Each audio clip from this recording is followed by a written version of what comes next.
to Friday. We made it to Friday again. Yay! This is the Basement Show with Mr. Knast. Tonight is Friday Night Movie Night, and joining me tonight is Ron. How's it going, everybody? I'm gonna start doing that like an orchestra. And just What's so happening? people just tuning in, we'll wait till everyone to file in. We are going to talk about the top 30 greatest sports movies on this Delivery Friday night. And if it looks like I'm wearing a tie, it's because I kind of sort of am. But like I said, I'll wait till more people pop in and see if they notice what I'm actually am wearing. I showed Ron before the show. He got a good kick out of it. I'm in the midst of redoing my entire house a little bit, doing some laundry, and I had no clean t-shirts but the one I'm wearing. So just say something came a little bit early this year. So, but we'll wait for people to pop in and say hello so we know that you're in chat. I was hanging out on Dark Stream for a little bit, so if Diamond pops in here and starts trouble, he's getting a hammer. I told him flat out he's getting a hammer tonight. But nice. Other than that, hope everyone had a good day, and we can get this ball off and rolling as soon as we know people are watching and participate. So yeah, starting to file in little by little. Evening, cuz. Nice to see you. Thanks for popping in tonight. Got Kelsey in the building already. Hey, Kelsey. Share my screen. How is that ready? There we go. Just wanted to pop in and say hi. Well, if you're not too busy, because we're talking about sports movies tonight, I know you're a sports fan like the rest of us, so you might know some of these movies that are on this list. I'm just saying. Not forcing you to say, but if you want to, you're more than welcome to. Let me just drop a share real quick. Sports movies, I love The Blind Side. That might be on this list. It should be on this list. It very well could be.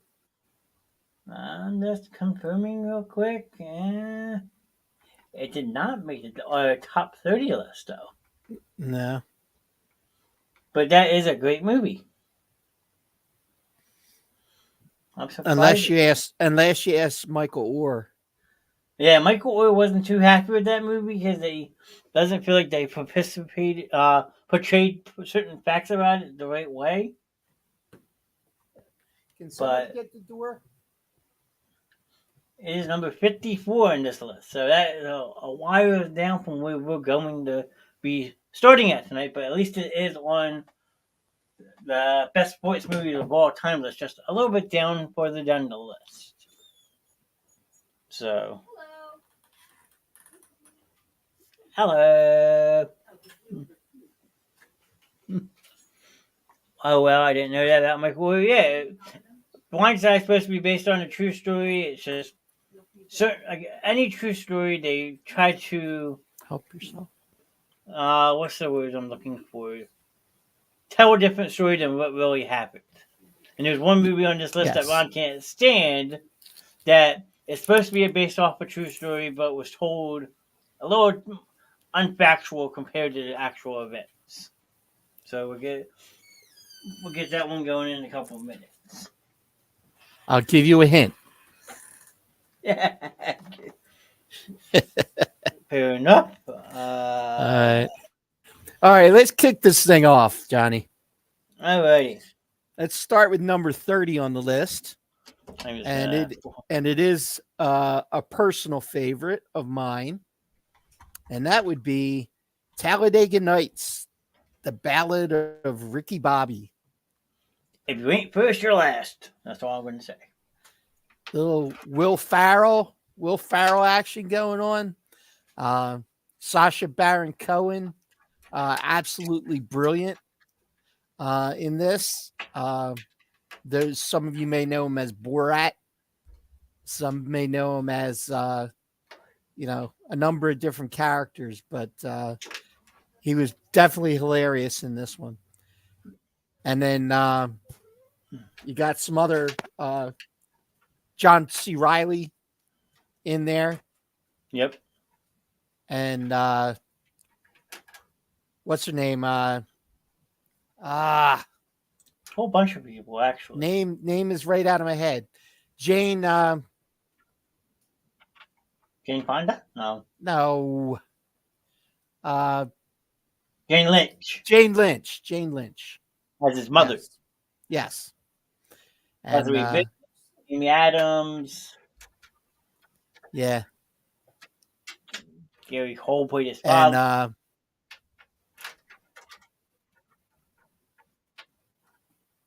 Gary Cole was his dad too. Yes. Yep. So yeah, this is one of those ones. A lot of people it's kind of a love hate kind of one. Either you love it or you hate it, and I love it, but I know people that hate it. So it's like get jacked up on Mountain Dew. I'd be all over you like a spider monkey. I'm gonna break your hip, Chip. A lot of quotable lines from this movie, that's for sure. Shake and bake. Shake and bake. You got to shake it before you can bake it. Yep, there you go. Yeah, so I mean, that was definitely one that I was a fan of. So, And I feel like it did pretty well overall. I mean, according to this, it grossed $148 million, so that's pretty good for a sports movie. that's not bad. Not bad at all. So, All right. Well, let's go to number 29, which is based on a true story. Ali, Will Smith, playing Muhammad Ali. He won an Oscar, or he was nominated for an Oscar. I think he might have won for this. I'm pretty sure he did. I believe it won too. Let's see. I think it did very, very well at the Oscars. Won Academy Awards for was nominated for Best Actor in a Supporting Role. I don't see any Oscars though. Okay, well maybe it didn't win. Maybe there's something else better that was up for it that year. Possible. Yep. It said it won 10 awards though. Let's see. Yeah, it won Golden Globe, I think. Golden Globe nominee. I don't see any wins though. Wow. Bad timing. Yeah, I mean, 2002 was popular for a lot of movies, so. Yeah. Best soundtrack of 2002. Best supporting actress, Jamie Foxx. Best supporting actress, Noah Gray. So it did pretty good at the Black Wheel Awards. I've never heard of those awards though. Yeah. What else did we win? Prism Award, feature film, Image Awards. Yeah, so blah. Some of that stuff is just, window dressing. Yep, pretty much. But he did do a pretty good job with that. So the fight scenes were pretty realistic. He did some serious bulking up to play the role too. So yeah, I mean, it looks like just looking at this picture, it looks like he went all out with the haircut and everything. Yep.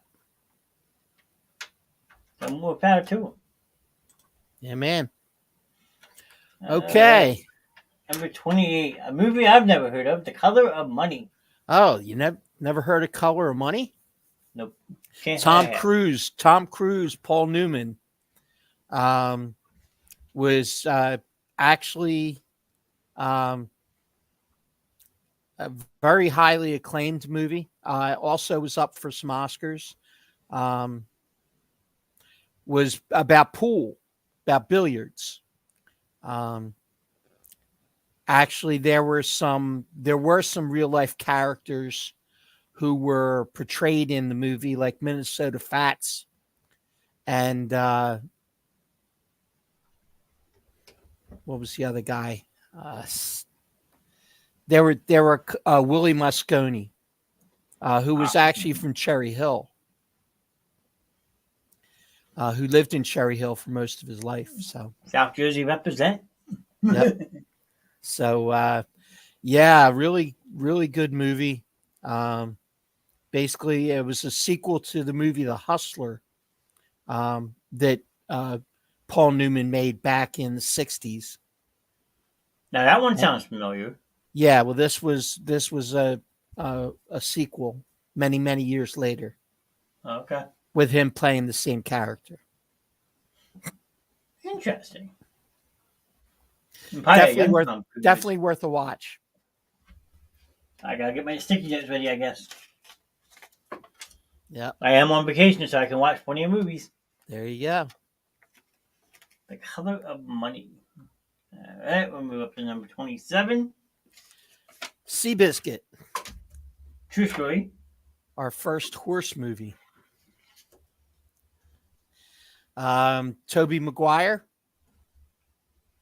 also Academy Award Best Picture, I believe. Let's Think. see. I can click on it 1 second. Let's see. Won 6 awards, nominated for 7 Oscars, Academy Awards, all nominees. They didn't win anything for Oscars, so Okay.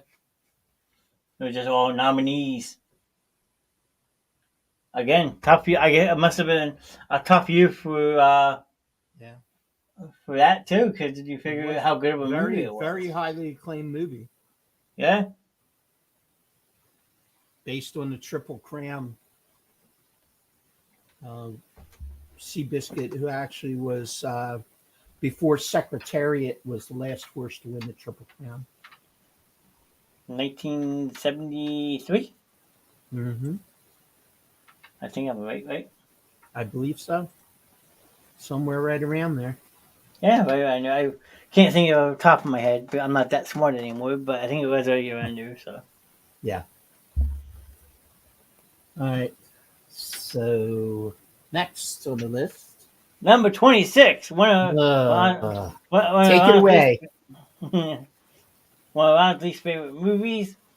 He has a good reason not to like this, and it's supposed to be a true story, but I've heard there was a lot of things wrong with the story. We have Rudy, Sean Astin, John Farrow, Ned Beatty. Sean Astin basically plays Daniel Whitaker, who is trying to get himself into Notre Dame after not being that good in school. Finally gets into the program, tries out for the football team as a walk-on. Time and time again, doesn't make the dressing roster, as they call it, for college football, except for his last game of the season, which is where the story gets kind of haywire to some people who know the true story about it. So yeah, I mean, he just overcomes the odds of being the short guy and makes an impact, I guess you can say. But you find out his story as he goes, I guess, right? Yeah. Okay. That's fair. Now, I know you don't like it for being a Miami alumni. I respect that. My question to you is, because you know a lot more about these certain things than I do, what was Mm-hmm. different about this movie compared to the real life stuff? Because I know there were certain differences within the movie. Well, I honestly, I'm not really that well versed on the movie because of my disdain for it. Okay. So, but what I did understand from reading was that there was a lot of embellishment of how this series of events went down, all the way through him making the team to the team refusing to play unless he took the field to the subsequent ending. Gotcha. So, I mean, I had heard there was a lot of different things about this that were true, and there was a bunch that they kind of like sugarcoated a little bit Yes, to make it more dramatic for the movie. So correct. I was just curious if you knew the whole story behind it. No. Okay, because this movie was made in '93, but if I'm not mistaken, it was based off of a kid from the '70s. Yes, Okay, that is correct. okay. Long as we're kind Because of sort of. Go ahead. because Parsegian was the coach in the movie. Mm-hmm. So that would have been pre Lou Holtz, which would have put it prior to uh, prior to the 90s. So it would have had to be back into the either 70s or 80s. Okay, fair enough. Yep. We won't talk about it more because I know your dislike for this movie. I was kind of pry a little bit out of you, and I think I got it where I Yeah, needed to just a go. little. Just a Okay. little. Another number 25, another movie I've never heard of. We have The Hurricane, 1999, The Hurricane. about Hurricane Carter, who's again a true story. This is Denzel Washington, um, also nominated. Um, and it was um, a boxer who was in jail, uh, who became a better boxer while he was in jail and came out and fought. And it's based on a true story and was actually a champion. Nice. And I'm sure with it being a Denzel Washington movie, it actually has to be pretty decent, right? Yeah, yeah, absolutely. Denzel did a really good job with it. In '99, that's when he was making a lot of movies. So he probably had a tough schedule doing a boxing movie. But this is right around the time The Bone Collector came out. So, I mean, Mm-hmm. I always give actors credit for being able to do multiple movies released the same year. Yeah, So, I mean, Denzel is a perfect example. Jim Carrey back in the early '90s, another good example. I mean, they were just pumping these movies out and so forth and getting their yeah, name out there, which is awesome. I give them more power to them. yeah, yep, Wrongly in prison for murder. Might have to yep, check that one out. yep, All right, number 24. We have 1996's When We Were Kings. And it yep. stars Muhammad Ali, George Foreman, Don King, and James Brown. It's a documentary Okay. about the Ali Foreman uh, fight in 1974, I believe it was. Yes, that's what it So, says. so it is a documentary um, based on the events surrounding that fight. So, Hmm. I'm sure it was I mean, I wasn't around for it, but George Foreman versus Muhammad Ali, they were true, true heavyweights back in the '70s. So I'm sure this was a good yeah, match. that was the heyday of boxing because you had Frazier and Foreman and Ali uh, all together at the same time in the heavyweight division. So I mean, it was the heyday of boxing. It's today Not like it used it's to, that's for sure. barely a sport anymore. I mean, MMA just kind of took it over, and No, they put so many different belts out there that the belts don't mean anything anymore. When you were a world champ, you were the world champ. That was it. But hmm then everybody else started creating their own belt, and then you got 18 different champions, and each one's ducking the other one. So they're still out there fighting all these tomato cans, um, trying to get some attention on a pay per view. hmm. So Now let me ask you a question though, because you say that the '70s were good. Would you compare it to? I know nowadays boxing sucks, but say late the '90s to early 2000s. Would that compete with the '70s, or the '70s still by far the better time? uh, this the 70s into maybe the early 80s, the heavyweight division was the division, and then once the heavyweights started to fade, then guys like Thomas Hearns and Sugar Ray Leonard, and Olympic boxers started to turn. A lot of Olympic boxers started to turn pro. So you had more like middleweights with Duran and Leonard and Hagler and all these guys, and they kind of took the spotlight away from that heavyweight division until Mike Tyson came along. And then once Mike Tyson was on the scene, then Tyson just dominated the sport for years. Yeah, like a flip the switch, almost you can say. Yeah, exactly. All right, I was just curious. Yep. All right, number 23, we have 1988's Eight Man Out with John Cusack, Clifton James, Jace Alexander, and Gordon Clapp. Yep. It was based John, on again, a true story, based on the Black Sox scandal. It was actually the Chicago White Sox um, at the time in 1919 who there was a conspiracy to throw the results of the World Series. And it ended up in the banishment of Shoeless Joe Jackson, I remember him. who actually was the only one that wasn't actually implicated in the plot. However, um, through the course of all of it, he ended up getting entangled in it. Interesting. I mean, And over the years, go it ahead. cost him his opportunity to be in the Hall of Fame. Yeah, that's what I heard. I mean, him, Pete Rose, they all should be in the hall. Maybe one day will be, but Yeah. unfortunately, with the scandals that they had back in their day, probably would never be in the Hall of Fame.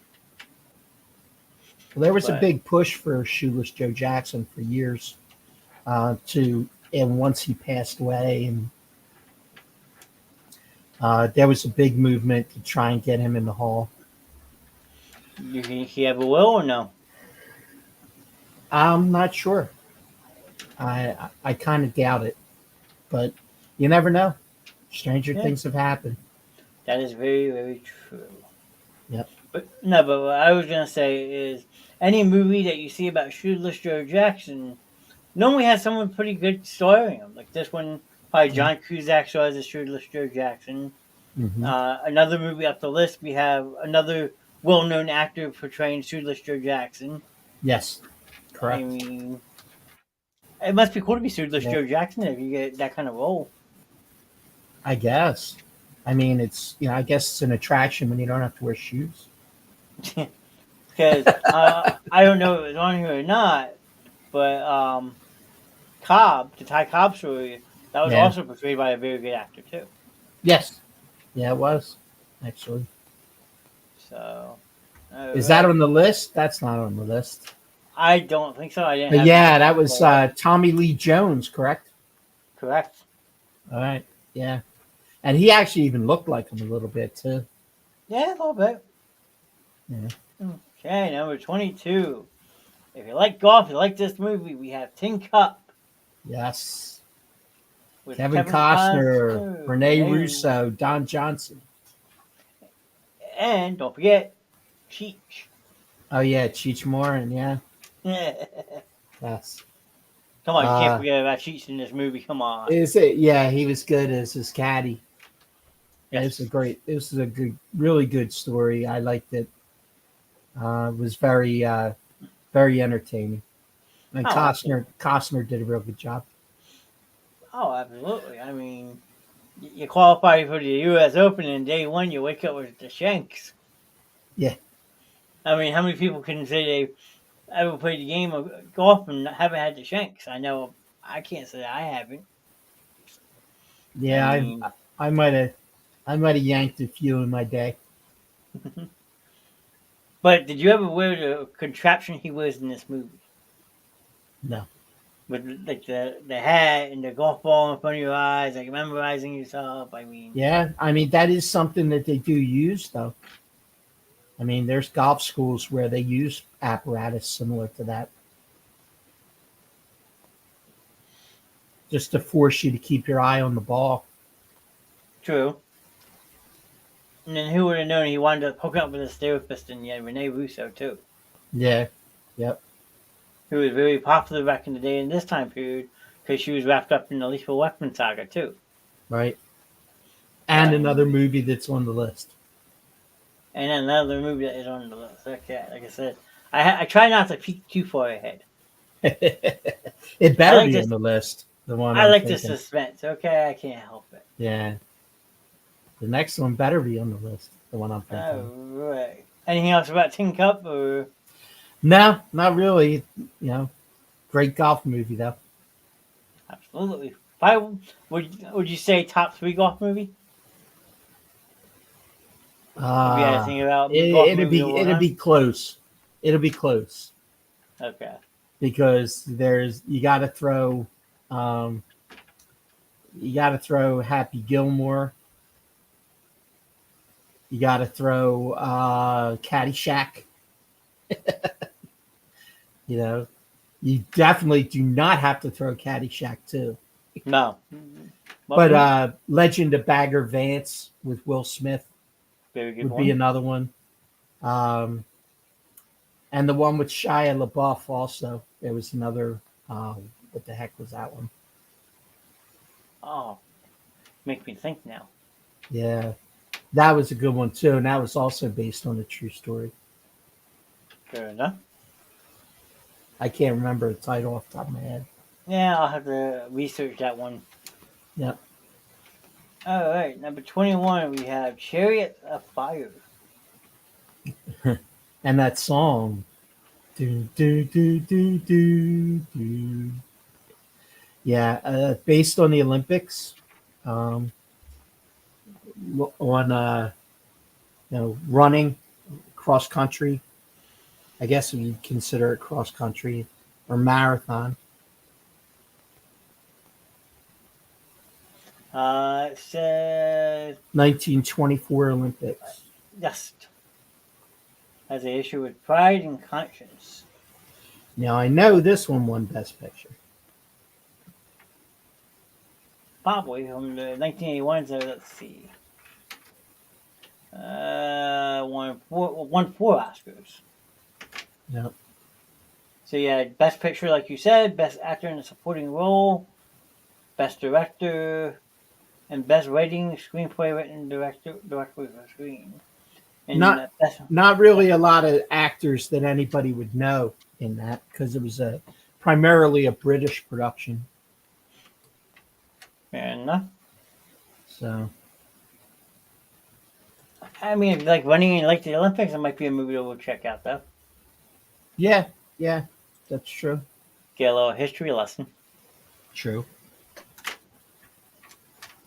Alright, number 20, we have Hoop Dreams, Hoop Dreams. a film following the lives of two inner city Chicago boys who struggle to become college basketball players on the road to going professional.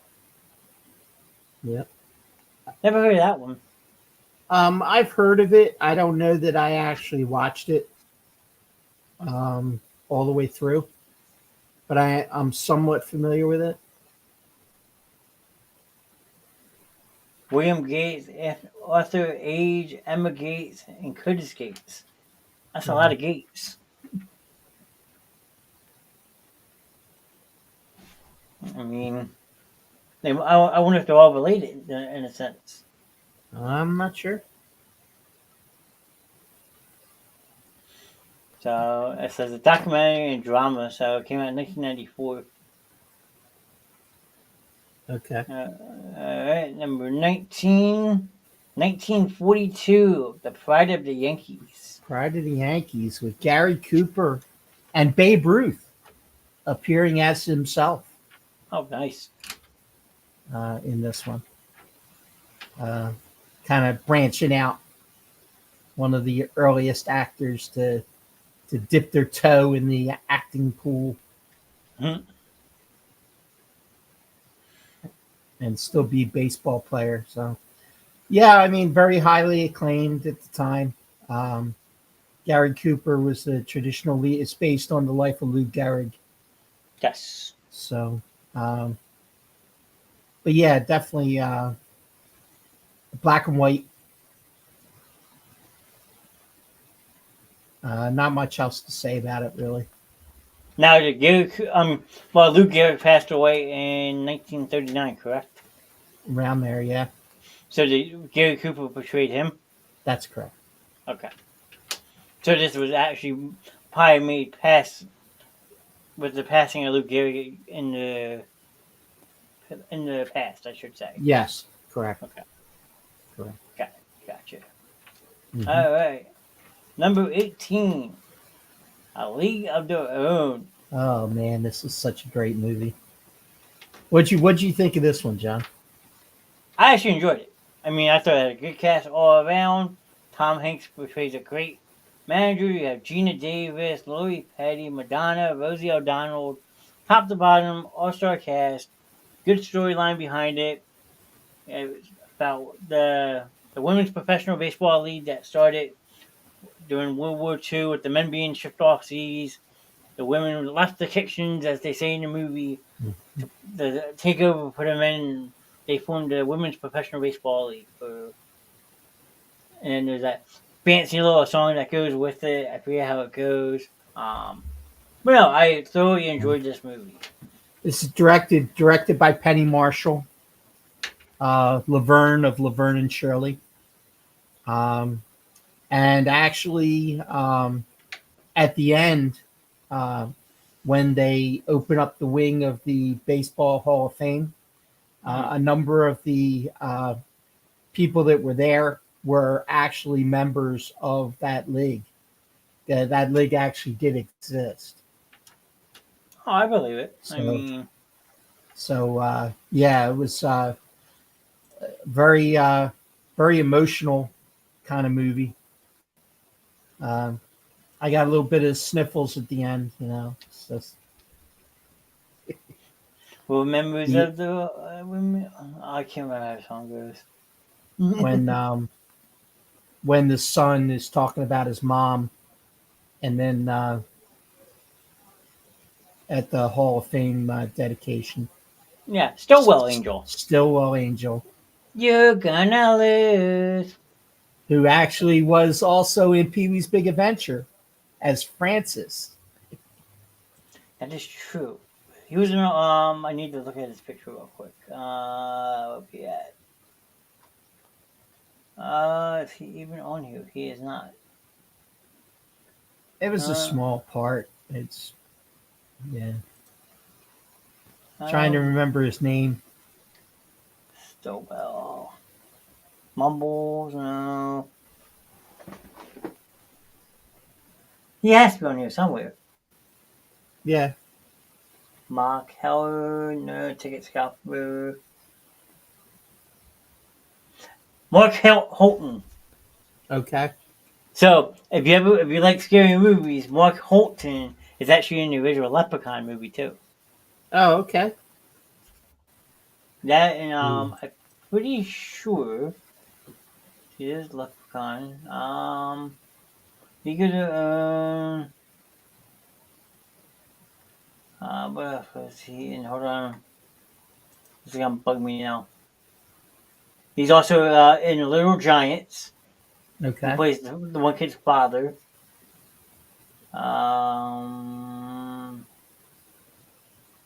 Yep, there's the Pee Wee's Big Adventure. Yep. He's chubby in Teen Wolf with Michael J. Fox. Okay. Yep. Another good comedy sports movie. Now I forgot he was in that. And I guess he's not who I'm thinking he is. That's okay though. He's just Francis. Yeah, yes. I thought he was the limousine driver from the movie Blank Check. Oh, okay. But I'm guessing that's somebody else. Okay. So we're back to the list. Yep. And moving on up, we have number 17. We're at North Dallas 40. Yes. Also, it was based on a book written by a former Dallas Cowboy. Yeah. Sorry. It was about the Dallas Cowboys. Yeah. They actually had the quarterback, the clean cut quarterback, is actually supposed to be Roger Staubach.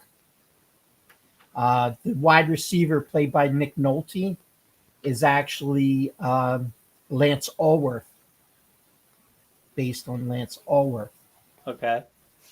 So you had Mac Davis in one of his first movie roles, who was a singer who did some acting.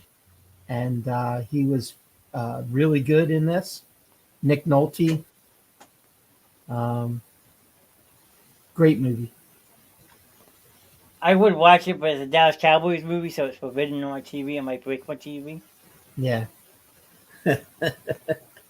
Well, Uh, they never actually say it's the Cowboys though, technically, but it's clear that's who it is. okay. Then maybe I might check it out. Yeah. Nick Nolte, Charles Durning, Mac Davis, Dale Haddon. Man, it's Yeah, hot. that's the twos. Yep. He He was plays. he He's was in Squawk it. in the Goonies. Yep. Interesting. Professional football. There were a bunch of pro football players that were, you know, worked on the movie for sure. Nice. I mean, if you can't. Bo Swenson was really good as Jim Bob. Oh, Bo Simpson. There you go. Yeah, He looks familiar. he was crazy. Ah, Glorious Bastards, Kill Bill. Pretty well known actor. I mean, that's a couple good well known movies. Yeah, he did a lot of stuff in the 70s, I think, and early 80s. Okay, nothing wrong with that. Yep. Let's backtrack one more page. Before that one, we have the original 1976 Bad News Bears. Yeah, there you go. Walter Malfoy. Walter Matthau. Matthau. You got a young Jodie Foster.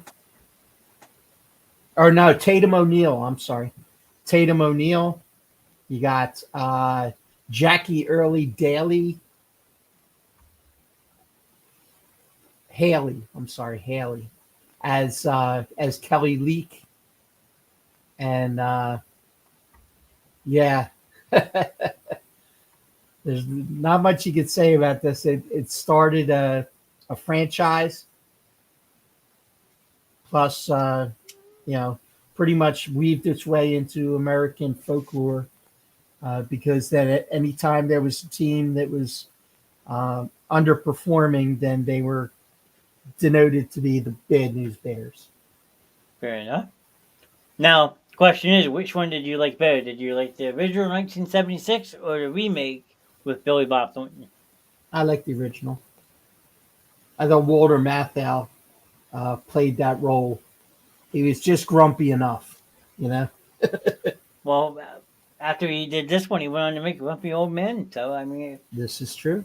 it kind of fits the role, I guess you can say. He got typecast. Or a premonition into the future. Oh, KC scored 4 in the top of the sixth. We're Ouch. down 6-5. I forgot the Phillies were playing tonight. I'm not going to lie to you. Yep, playing the Royals in Philly. That's right. 'Cause The my friend liked that 35, game. the 35-75 Kansas City Royals. Yeah, the games that you're supposed to be winning. And wait, just one thing to check real quick. Yeah. Trey Turner watch. 1 for 3, and an Yeah. RBI, and an RBI. What's that, number 20 on the season? I'm not. I'm not counting. I'm not counting. Okay. Nah, I do not. Before the Bad News Bears, number 15, we had the Fighter. Don't know too With, much about this one. based on the story of Mickey Wood. A fledgling boxer tries to escape the shadow of his more famous but troubled older boxer brother and gets his own shot at greatness. Mark Wahlberg, Christian Bale, Amy Adams, and Melissa Leo. Yeah, I'm not really familiar with this one. So You know, the funny thing is, I actually own this movie and I haven't watched it yet, so maybe I should watch it. yeah, Because I love Christian Bale's movies. Mark Wahlberg's probably really good in it. I mean, Just those two alone together probably makes for a good movie. Yeah. So I mean, got a 7.8 out of 10. Grossed 93.6 million. So yeah, I mean, I'd say it looks pretty decent. I mean, I would have to watch the trailer for it, but Yeah. So they have Wahlberg in there, huh? yeah, Marky Wahlberg, Marky Mark. Marky Mark. All right, number 14, we have a 1971 TV movie, Brian's Song. Yeah. Based on Brian Piccolo and Gail Sayers. Uh, Again, a true story. Brian Piccolo has cancer, I believe it is, and his best friend on the team is Gail Sayers, um, and it's pretty much about their relationship, interrate, being at a time when interracial relationships were kind of frowned upon. Um, where they were roommates and stuff, Mm-hmm. and there was they caught a lot of flack for their friendship over the years. It can't be that bad if it got rated G. Yeah, well, it was a TV movie, Okay, so it really didn't have the so they're full really back rating system then. to it. Yeah, back then, I mean, you couldn't do anything on television. You couldn't even say shit or damn. I mean, you still kind of can't. I mean, you watch something on cable TV nowadays, and it's bleeped out. If you're watching a movie, like I Yeah, said before, if you're watching a good classic movie on cable television, make sure you own that movie because there's so many commercials that ruin a good movie that you're watching it and builds up that climax, and then you have 10 minutes worth of commercials before it goes back. Very, very annoying. true. That's why I'm always happy to have hard copies of my movies. That way I can bypass all the commercials. I can just pop a movie in and call it a day. There you go. James Caan, Billy D. Williams, Jack Warden. I'm just seeing if there's anyone I know. Well, Jack Warden. He's been in a lot of stuff. Oh, yeah. That's about it, though, I think. Yeah. All right. Before that one, number 13. Show me the money! Sorry. Had a flashback. Yeah. Jerry Maguire. There you go. Oh. This is actually based on Drew Rosenhaus, Yes. the famous agent. Jerry Maguire with Tom Cruise. You got Renee Zellweger. You got Jay Moore and Cuba Gooding Jr., who did win the Oscar for Best Supporting Actor for this. That is true. He did. You're right. Yep.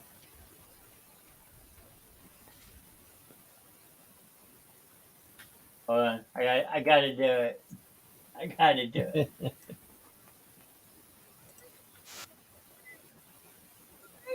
I want to stay in Arizona. I want my new contract. But I like yes, I like it for me. You listen, Jerry? Yeah, what can I do for you, Ron? You just tell me what can I do for you. It's a very personal, very important thing. Family life. Are you ready, Jerry? I'm ready. I want to make sure you're ready. Here it is. Show me the money. Yeah. I told a Glock. I took a loss over frost, but still got a knock. Give me the money. Jerry, does that make you feel good just to say that? Here's money. Oh, no, you can do better than that, Jerry. I'm going to hear you say it. Yeah, no. Show you the money. Not so you. Show me the money. Show me the money. Yeah. Louder. Show me the money. That's it, brother, but you got to yell that shit. Show me the money. I need to feel you, Jerry. Show me the money. Jerry, you better yell. Show me the money! I had to. Yeah, that's a great scene. If I get in trouble for that, I don't care. Well worth it. Yeah. Yeah, it was definitely a good movie, though. I mean, that had a great cast. You had, like I said, Tom Cruise, Cuban Gooding Jr., Renee Zellweger, Kelly Preston, Jay Moore plays Bob Sugar. Yep.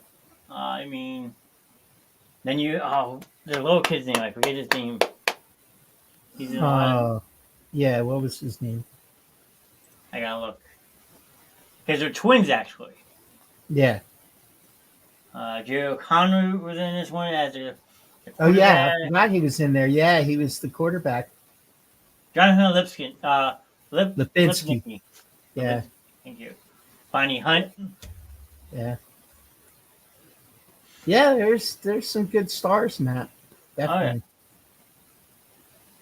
And it's even better because the Arizona Cardinals are a football team that Cuban Gooding Jr. is playing for, named Rod Tidwell. And they Mhm. beat the Cowboys. They beat the Dallas Cowboys. What Yeah. better way to end the movie than that? Hey, that's like custom made. I know Sam's not watching because he's busy playing Fortnite tonight. So, Yes. and then Jared Justman, sorry, plays a very good Dickie Fox in this movie too. Okay. Yeah. He's another one of the more famous um, agents from back in the day. Right. So yeah, a great movie. One of my favorite, probably one of my favorite all-time sports movies, just because of the comedy aspect of it, and it has a good story to it. Yeah. And it really told you a lot about the inner workings of what agents do. I mean, yeah, before that, there weren't really a lot of films that depicted that. Yeah, Kelsey's back. She says, "Okay, this one sounds interesting to me, just based on the cast." And the cast did a phenomenal job with this movie, Kelsey. I think you would like it if you're a football fan, if you're a sports fan. You get to, like Ron says, understand the business analytics of everything. And this movie But helps you explain all that. even if you're not, though, the Tom Cruise performance and the Cuba Gooding performance, every time they're on the screen together, is just electric. That is very true also. Yep. Thanks for making me look bad, Ron. No, I'm just adding to what you already said. Oh, I know. I'm busting your chops. That's what I'm Uh, supposed to do. Isn't that my job? Yeah, yeah, we'll just go with that. I mean, I kind of put my foot in my mouth the other night, so the next time a certain somebody's on, he's going to join the club. I know it, and then at that point, everybody can pick on the host. Oh, like I didn't put my foot in it the other night. Hey, you. I'm not saying 1,100 people say so. Hey, at least you didn't get 1,100 likes on it. That'd been really bad, Yeah. but kind of funny in the same way. Yeah, for sure. All right, number 12, we have 1979's Breaking Away. Ooh, a bicycle movie. Also nominated. Working class Indiana teen obsessed with the Italian cycling team, violent for affection of a college girl. Yep. Dennis Christopher, Dennis Quaid, Daniel Stern, Jackie O. Hey, that sounds like a great cast. I'm not gonna lie. Yeah. Wow. Yeah, it actually was a pretty good cast, actually. Yeah. Yeah, like I said, Dennis Christopher, these were Barbara Bowie, Paul Dooley, Daniel Robin Stern. Douglas. Probably a young Daniel Stern too. Yeah. Paul Dooley. You know what? One of my favorite, my two favorite Paul Dooley roles Okay. of all time are from Strange Brew with Bob and Doug McKenzie. He played the assistant of the brewmeister, Max von Sydow's evil brewmeister, and Wimpy in Popeye with Robin Williams. Oh wow. So you're gonna And go way back. he was hilarious as Wimpy. I never thought I would get to enjoy the line from a live person saying, "I will gladly pay you Tuesday for a hamburger today."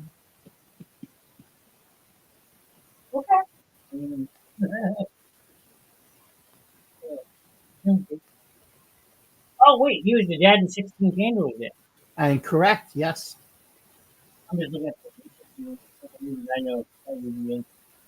Your audio's messing up a little bit. I'm moving far away from my mic. That's why. Better. There you go. Yep, much better. I was just too far away. Oh, okay. Strange Brew, like you said, 1983, a little bit before my time. And then Popeye, 1980. I did hear Robin Williams played a very good Popeye, though. An amazing Popeye. Oh, And Shelley Duvall as Olive Oil. Again, you've never seen Popeye? bits and pieces of it. Ah, Here we go. My put it lecture on the Friday list, night. man. Put it on the list. All right. I'm gonna get You my will, lecture. you will not be disappointed. You will get a laugh. I guarantee you. Apparently, he was in Slapshot too. Yes, he was. That's correct. The heinous portrait announcer. Yep. All right, we'll go back to this list real quick. If you're just joining us, welcome into Friday Night Movie Night. Tonight we're rattling down a list of the top 30 all-time best sports movies. That We're movie at should number 11. be on the list too. Might I be. hope it made the list. All right, number 11. We have Million Dollar Baby with Hilary Swank, Clint Yep. Eastwood, Morgan Freeman, and Jay Bethel. A very good boxing movie if you're a boxing fan. Yep. Hilary Swank does a wonderful job playing a boxer named Maggie, who recruits Clint Eastwood, who is a trainer in this movie, to train her to help her get better. And at first he disagrees to do it, but then eventually agrees to do it. Eastwood directed too. Yes. I mean, Also a bunch of Oscar nominations. oh yeah. And you want to talk about a very sad ending? This is damn near top of the list for me. Yeah. But I mean, the three of them are gold in this movie. Swank, Eastwood, and Morgan Freeman are all are great in this movie. They all add something to it. I agree. Absolutely. So I think I might actually own this movie too. Okay. All right, number 10. Go ahead, all you. One of my favorites of all time. Number 10, Caddyshack from 1980. It's in the hole. It's in the hole. Wait. There are no words to describe how much I love this movie. Bill Murray, Chevy Chase, Ted Knight. Just amazing movie. Rodney Dangerfield. Scott Columbia from Porky's. Yep. And Michael O'Keefe as Danny Noonan, who is actually a very, very good golfer, as is Bill Murray. They still play in the Pro-Am tournaments and stuff. Both of them. Yeah. So I gotta ask you a question. Yes. Are you telling me that was your best Bill Murray impersonation? No. You want my best? Okay. Well, we're gonna have a comparison, okay? So you go first. Okay. All right. I got to get inside this dude's belt and crawl around for a few days. I got to think like a gopher and, whenever possible, look like one. Not bad. I was gonna go for more the one you started saying. It's in the hole. Yeah. Okay. So let's hear you do your best in the hole impersonation. It's in the hole. All right. Now let's see how it was really done. young Cinderella. Looks like a miracle. It's in the hole. It's in the hole. No, this Yes. young Cinderella, former greenskeeper, about to become the Masters champion. Got about 100 and 165 yards. He's got about an 8 iron. Again, I had to do it. I'm sorry. Yeah.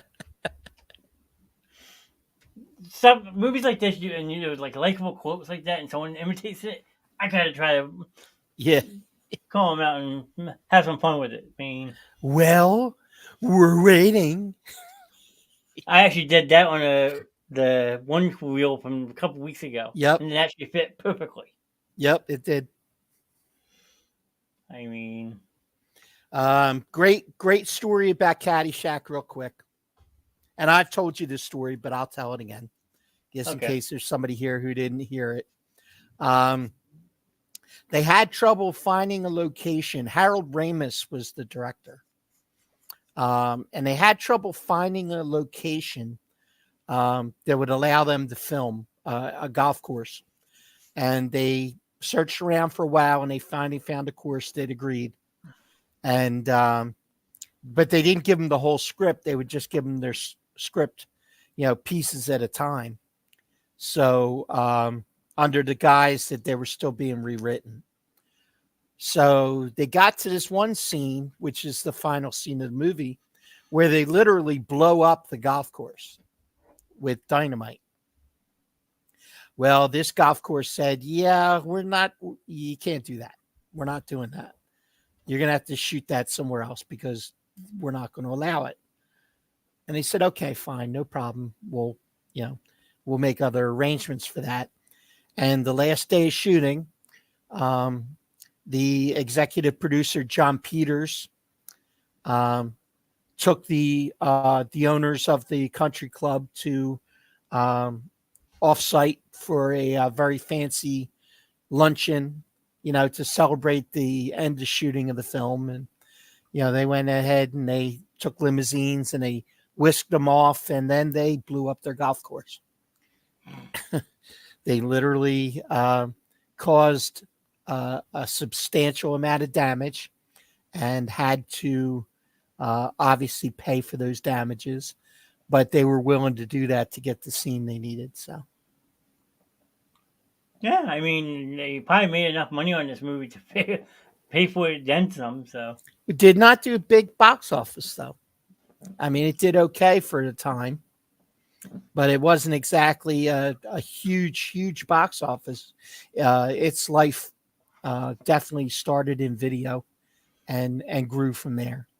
Even with all the star power it had, it wasn't necessarily deemed a blockbuster, although it did do extremely well.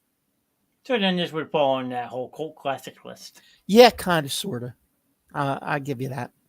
Okay. All right, number 9, we have 1984's The Natural. Yes. Robert Redford, Robert Duvall, Glenn Close, and Kim Basinger. And Wilford Brimley, also. The guy with diabetes Uh-oh. on the commercials. He's got the diabetes. Yeah, this is a great movie.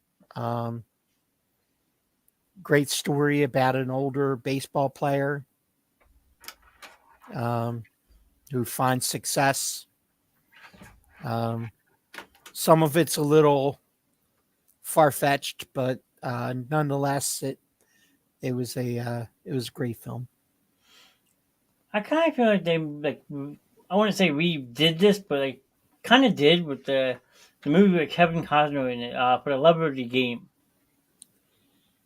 Could you Yeah, compare it was the two of them? the same, but it was the same but different. I mean, you could take a bunch of movies that were, older player gets one last chance, and I mean, there's a bunch of movies you can plug into that mold, like The Natural, like The Love of the Game, like the one you said. Mhm. There were some other ones also that Mr. Baseball, Tom Selleck. Tom Selleck, where he goes to Japan, and then the one with Bernie Mac, Mr. 3000. There were a bunch of movies that kind of had that same kind of theme weaved into them. Mr. 3000. I mean, decent movie. I could have done without it, though. Yeah, it wasn't my favorite. The Tom Selleck one was pretty good. Oh yeah, Mr. Baseball, the one over in Japan, was great. Yeah. Now you want to? I would debate what one was better, Mr. Baseball and Mr. 3000. I'm going Mr. Baseball. Oh 10 yeah, out of 10. all day long. Yeah. So Totally there are agree. some really good baseball movies out there, though. Mm-hmm. So you have a lot of competition with the baseball movie aspect of life. And what was the one with Dennis Quaid? The Rookie. The Rookie, right? Yeah, that one too. That was actually a Disney movie. Yeah. Moving slightly up the list, number 8, we have 1974, the original, The Longest Yard. With Burt Reynolds, Eddie Albert, Ed Loder, and Michael Conrad. Yeah. I think I broke his neck. Yeah. Definitely. Burt Reynolds was really good in this. And he actually played football at the University of Florida or Florida State, I think, if I remember correctly. So he actually was a football player. Yeah. So they did use some pros as well in the shooting of the movie. But yeah, there were some.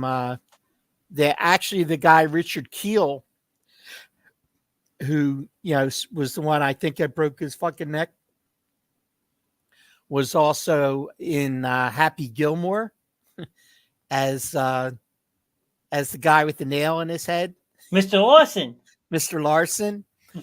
He was also Jaws in the Roger Moore James Bond movies. Okay. So, yeah, he's a big guy. I'm just trying to find the one clip from this movie that makes me laugh. Hold on. It's from the remake. I mean, I don't know if you've seen the remake. I'm sure it was Adam Sandler Adam Sandler, yeah. But Reynolds has a cameo in that one. Yeah, he actually has a pretty substantial part in it. Yeah, but this is my favorite. He plays Nate. Yes. Oh, what a hit on Dunham by Switowski. I think I made him shit himself.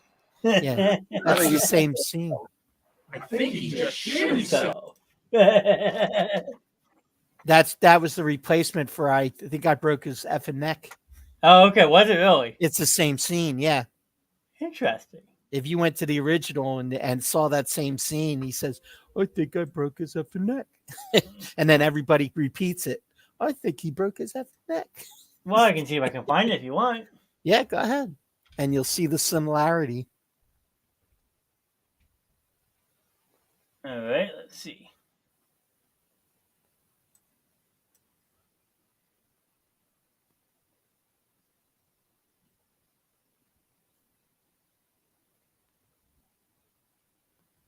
I won't play a whole scene, but I'm fast forward into it.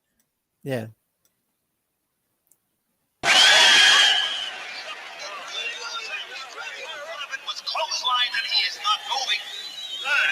Hey, I think I broke his fucking neck.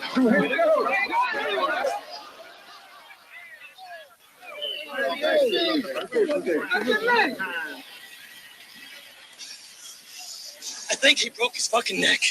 You're right. So why would they take that out of the remake if it was part of the original? Well, because of the NFL's sensitivity to head injury, they kind of changed it a little bit. because they did use NFL players in some of the roles, Yeah. along with Kevin Nash and Stone Cold and Goldberg and Great Khali. Khali. So they were trying to tread lightly around the neck injury protocol. Fair enough. I mean, it makes it more funny in a way. Yeah. All right. Slightly up a little bit. We have 1971. We have The Hustler. There you go. There you go. Which was the one that related to Color of Money, the original story of Fast Eddie. Black and white. Yeah. Jackie Gleason played Minnesota Fats. And Jackie Gleason was a very, very accomplished pool player. So all of the pool shooting that was done, although Willie Moscone was an advisor on the film, on both films, Jackie Gleason, the majority of the shots that you see him make, he made. Oh, wow. Because he was just that good. I'm writing this down so I can watch it. Yeah. Good movie. If I can find it anywhere. I'm sure you can find it somewhere. I always say if there's a way, there's a will. Yes, indeed. So, yeah. Got a 90 on the Metascore and a 8 out of 10. That's pretty good. That's not bad at all. For 1961? Not at all. Yep. All right. Sliding up just a smidge to number 6. Go figure. Another Paul Newman movie. We have 1977 Slapshot. Oh, boy. Yeah. Where do you start with this one? The Hanson brothers. Yes. Met them personally at a personal appearance. I still have a Polaroid of them. I had a shirt and tie on, and they had me around they grabbed the tie and had me yanked up like this. Nice. I was, they were choking me out. but they were great guys, though. They were hilarious. Just for them alone, this movie's worth watching. Oh, yeah, absolutely. I have this on DVD. Yeah, me too. I saw it at the thrift store. Everyone raves about this movie. Let me buy it. Watched it once. I was like, this was a good buy. That's Yeah, one very much dated with the clothing and all that kind of stuff. You can tell it's an older movie when you see the set design. Yeah, well, it came out in 1977. It's 2023, yeah. So this movie's closing in on 50 years. Yeah, so, bell bottoms and flowered shirts with chains and all that good stuff. That's okay. Hey, but peace, love, and prosper. Yeah, there you go. Yeah, man. All right, sliding up to number 5, we have 1988 Bull Durham. Kevin Costner, Susan Sarandon, Tim Robbins, Trey Wilson. Bands with one minor league baseball player each season meets up in an up-and-coming picture. So Susan Sarandon's like a slut in this movie. She's kind of like a groupie kind of deal. Oh, okay. Who chases after ball players. Groupie is a better word than how I just said it. Yeah, but same effect. So, Meat. Costner called him Meat. LaRue, what was his name? Lance LaRue or something. But yeah, just there's a lot of great quotables in this one too, and there is actually a team in Durham named the Bulls. Yeah, the Durham Bulls are a real team. So they are minor league to, I think, Atlanta. Yeah, And there is actually a train that runs through the field as well, through the What? outfield. Literally train tracks. If you watch the movie, they have to stop the game while the train passes through the field. Interesting. Yeah. Let's see. The Durham Bulls are a minor league baseball team of the International League and the Triple-A affiliate of the Tampa Bay Rays. Okay. Hmm. A lot of a lot of affiliates changed teams after COVID because a lot of them were eliminated, Yeah. and then they kind of reshuffled a bunch of them. Okay. I just feel like they were with Atlanta before, but who knows? I'm always They wrong. very well may have been. Very likely. Let's see. They were, let's see. Previous teams, they were Atlanta Braves from 1980 to 1997. So, Yep. yeah, they were the Braves before the Tampa Bay team. Yeah. They were actually the Phillies for a couple years, too. Yeah. Yep. 1969 and 1932. Yankees for 1 year. Reds for a couple. Brooklyn Dodgers. Wait, Wow. 1941 to 1942. That's the year Jackie Robinson came up, isn't it? Yes. So he was a Dome Bull? No, he didn't play for the Bulls. Okay. Houston Astros, New York Mets. So yeah, they made the rounds. Yeah. Yep. The Riley Durham Phillies from 1969. There you go. Interesting. Little history lesson for movie watchers. Yeah, there you go. All right, sliding up to number 4. Go figure. Another Kevin Costner movie. If What you should build be- it, they will come. Yes. The Here's Field of Dreams. Your other appearance by Shoeless Joe Jackson. Yep, played by a good young Ray Liotta. Yep.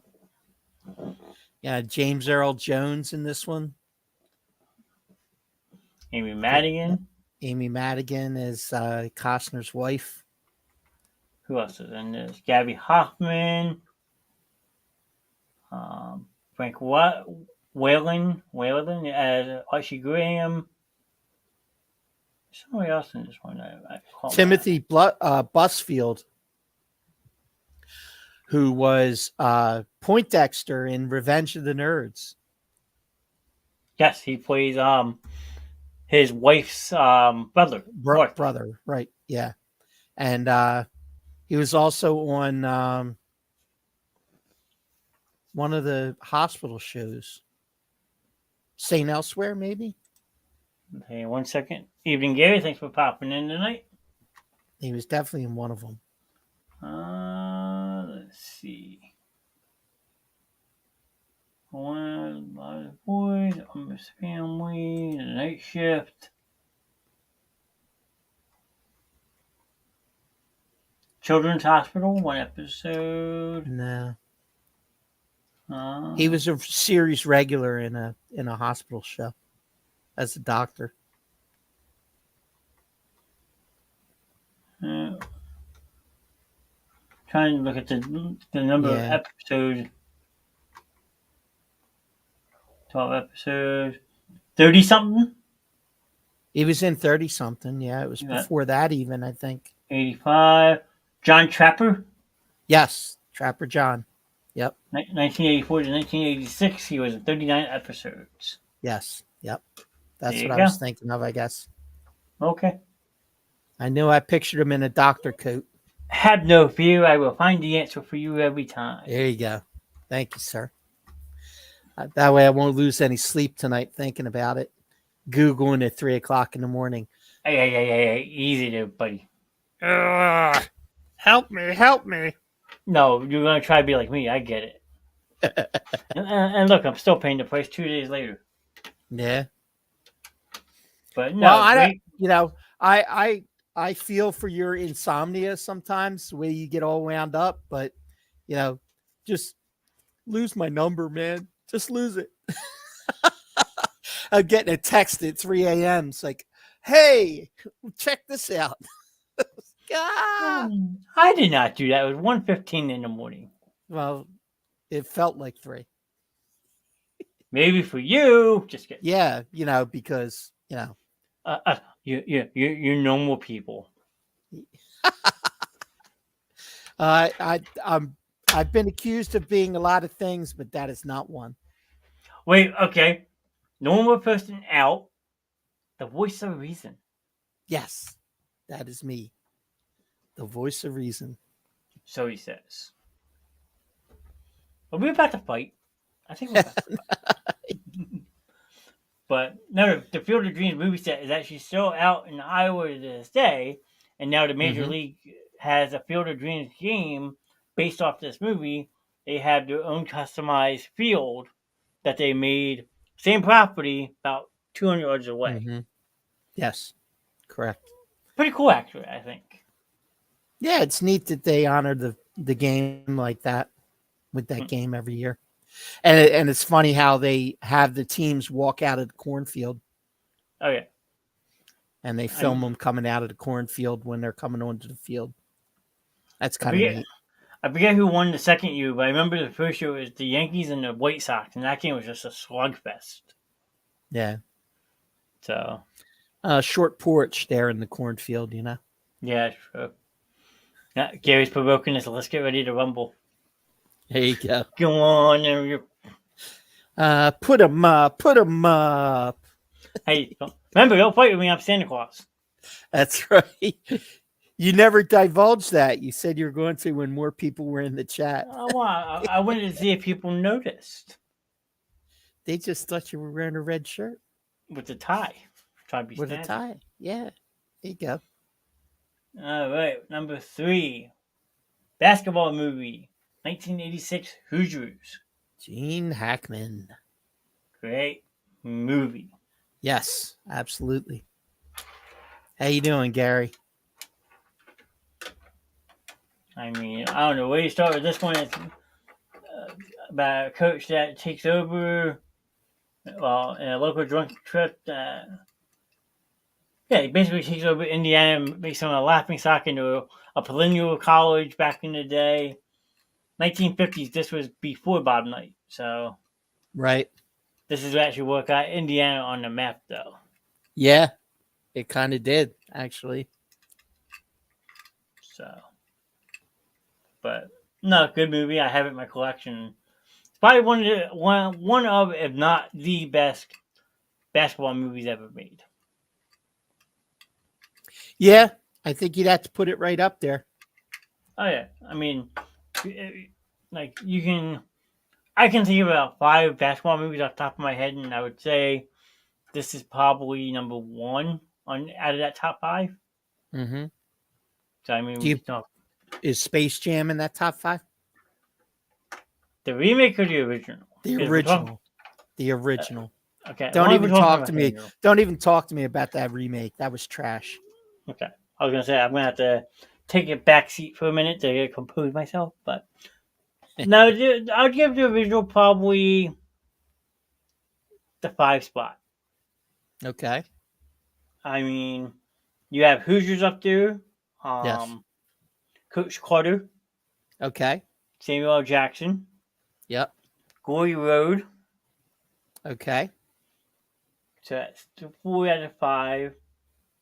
And then probably my number, if I had to put it, oh man, I just lost my head. What one was it? Hoosiers, Coach Carter, Glory Road. Oh, Omar Epps, Love and Basketball. Okay. There would be my top 5. How about White Men Can't Jump? That'd be 6. Okay. That's right outside the top 5. It's between right. that and Space Jam to crack the top 5. Okay. Gotcha. I mean, if you want to That's go fair. with the comedy aspect of it, it'd be White Man Jump Up. But if you want to do a little bit of the family aspect of it, then that's why you would put Space Jam there. Okay. But White Man Can't Jump is a great movie. Yeah. Those two had chemistry like you wouldn't believe back in the day. Woody Harrelson and Wesley Snipes were inseparable. And 'Cause they Rosie did that. Perez. Yes. And her running the table on Jeopardy. Yeah. I wonder what Alex Trebek was thinking when he made that scene. Like, what the fuck? All right, number 2, 1980, Raging Bull. Yes. Jake LaMotta. True story. Um, Joe Pesci is in this. Kathy Moriarty. De Niro. Yeah, De Niro in the lead role, and he gained like 60 pounds to play this role. Oh my god, He literally put on 60 pounds. that's insane. Yep. Also, Frank Vincent from The Sopranos was in this. And the guy, Nick Colasanto, who played Coach on Cheers, was in this Okay. too. Yep, right there. Tommy Como. Yep. Frank Addis, Teresa Sadlin, Mario Gallo, Charles Sonis. Any relation to Martin? Not sure. This was Best Actor, Best Picture too. Won 2 Oscars. Let's see. Yep, Best Picture. We had Owen Winkler, sorry. Robert Charloff, and Best Actor in a Leading Role. Robert De Niro. There you go. Yep. And then it was nominated for Best Actor in a Supporting Role, Best Actress, Best Director. Hey, pretty good though. Hey, Yeah. anytime you can win an Oscar, it's a good thing. Yep. Very highly acclaimed. I'm sure Robert De Niro has plenty of Oscars in his repertoire, if I'm not mistaken. But yeah, yep. Between nominations and actual wins. probably a good happy medium, right? Yep. All right, and sliding up to number 1. I'm Spawn, you already know, but people in the chat might not know. Rocky. And no, we didn't put this up here. The original Rocky. Shopped around to a bunch of studios. Sylvester Stallone wrote this screenplay, and he shopped it everywhere. And he had one caveat: if somebody wanted it, then they had to allow him to play the character. And just about every studio turned him down, until one didn't. And then the rest is history, so to speak. It's begat numerous sequels and prequels and all kinds of stuff. But funny thing about Rocky, about the first Rocky, they have the first fight with Apollo Creed. They bill it as being fought at the Spectrum. And it was not filmed at the Spectrum. It was filmed in Los Angeles. The Forum, right? The Forum in Los Angeles, correct. But they called it the Spectrum in Philadelphia because they couldn't match up the shooting times because they were on a real tight budget. They couldn't match up the shooting times with the event schedule at the Spectrum. Fair enough. My biggest question, this is going to cause probably, I hope you won't leave the show when I ask you this question. Okay. Do you agree with this being the best sports movie of all time?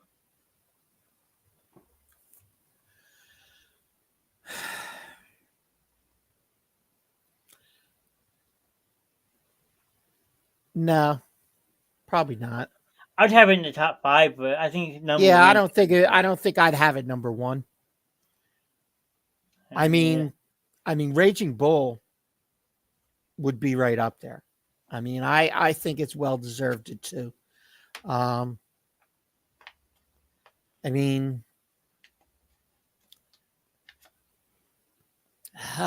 being from the Philly area, it's tough because it's based tough. off a Philadelphia boxer. I get it, It's but tough. Yeah. like you were talking years worth of sports movies. And granted, this Yeah. list was created 12 years ago, Mhm. but like I don't know if I could put it number one. No, I don't think so. I I don't mean, think anything that's come out recently would scratch it. we Would come certainly close. know, but I mean, like I said, I would probably put in like the top five. Yeah. I mean, I'd probably put Raging Bull and Hoosiers above it. I could see that. I mean, And from a personal standpoint, Caddyshack. uh, I would have Caddyshack in the top. Well, it was in the top 10, so I'm okay with that as long as it's in the top 10. it was number 10. It's in Yeah. there. So yeah, I mean, I would have Field of Dreams. I think I could probably do Raging Bull, Hoosiers, Field of Dreams, and put Rocky at 4. yeah, that would be fair. I would vote for that. And then another movie that's probably down further on the list that I think should be in at least the top 30 is Adrian, is a football movie, Any Given Sunday. that's a good one too. A I lot of mean, stars in that one too. Jamie Foxx and Cameron Diaz and um, Dennis Quaid has a cameo. Dennis Quaid as cameo. You got is it Pacino? Yeah, No, Al not Pacino's the coach. Al Pacino. Yeah. Yep. I mean, we're not going to really talk completely about this list, but now I'm curious to know what else is on this list. Okay. So we'll scroll down past 30 since we started at 30. Right outside, you have Bang the Drum Slowly. Never heard of that one. Heaven Can Wait. Yeah, it was a good one. Warren Uh, Beatty, Jack Warren, Julie Christie, about quarterback for the Los Angeles Rams, who um, is before his time. He's pulled from earth to heaven by by Buck Henry, I believe it was, who was supposed to pull him out like after an accident, but the accident was going to not happen, so he was going to survive, but they had already gotten rid of his body, so they had to put him into another body, and then he takes the other body and he goes down and he tries out for the Rams and he makes a team, and it's a whole thing. So it was interesting. actually a remake of a movie that was made with James Mason back in I'm going to say maybe the 60s. Heaven Can Wait was actually a remake. Huh. It was an update. Interesting. Then under that, we have Major League. That should have been in the top 30. Yes. Miracle. Another great true story. That should have been in the top 30. With Kurt Russell as Herb Herb Brooks. Brooks. Yep. 1943 was the original Heaven Can Wait. So this one came out in 1978. So, what, 35 years later? 35 years later. Wow. Long time to remake a movie, but Yeah. probably a different time period. Like you said, funding's different back then. So, Yeah. Yeah. Miracle that should be in the top 30, hands down. That should probably even be in the top 20. The Wrestler. The Wrestler was Mickey Rourke. Yes. Actually, for wrestling fans, it's an interesting watch. It did get a little heat in the wrestling circles over some of the depictions, but overall was a little too close to home for some wrestlers based on his challenges with substance and that kind of stuff. Fair enough. After that, 36, another one that should be in the top 25 at least. Remember the Titans. Yeah, that was a good one. That's a good one. We have the setup, Rounders. Now, Rounders, that's an interesting one because that's a poker movie. But it was great. Paid that man his money. Check, check, check, check. He trapped me. And I probably didn't make the. John Malkovich was just outrageous in that, playing Teddy. Mhm. Another like hard playing movie that's probably not on this list is the movie 21. Okay. Kevin Spacey, a whole bunch of. He's like a college professor, and Oh yeah, yeah, when he teaches kids how to count cards and all that stuff. yep. And the cooler. There you go. There's one that nobody knows. Except for you and me. Except for you and me. Excuse me, I'm not nobody. Yes, I know. Except for you and me, John. Okay. If you haven't watched it yet, it's a good William H. Macy movie. Alec Baldwin, Maria Bello. Yep. I should have brought it downstairs. Maria Bello is from Philadelphia, by the way. I think I heard that. She grew up in the Delaware Valley. Interesting. So, after Rounders, you have Downhill Racer with Robert Redford, Gene Hackman. Yeah, skiing movie. That's an interesting one. Hey, number 40, White Man Can't Jump. There you go. So, you're saying that should be up on the list. Mm-hmm. Bend It Like Beckham, which is a good soccer movie. Yep. Dennis Quaid's The Rookie. You have 61, the Roger Maris story with Mickey Mantle, Barry Pepper, Paper Lion, All the Right Moves, the original Rollerball.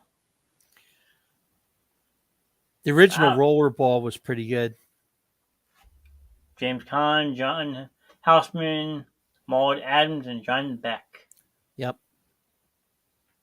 1975.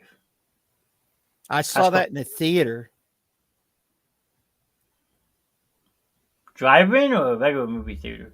Regular movie theater. Okay. One day in September, the Palestine terrorist group Black September holds Israel athletes hostage at the 1972 Olympics. Yeah. Michael Douglas. Now you got to throw that in there. Do you throw in Black Sunday? The one where the Goodyear blimp is used by terrorists to attack the Super Bowl? Yeah, you were telling me about that before. Yeah. Might be on here, I don't know. How about Draft Day with Kevin Costner? I'm sure that's somewhere down this list too. That's a good one. Yeah, there's by Any Given Sunday at 49. You have the original Karate Kid, Damn Yankees, Invictus, The Blind Side's 54. The Greatest Game Ever Played. That's the golf movie Shia LaBeouf you were talking about. Yep. What else we have? Friday Night Lights. This should be up in the top 30. Yeah.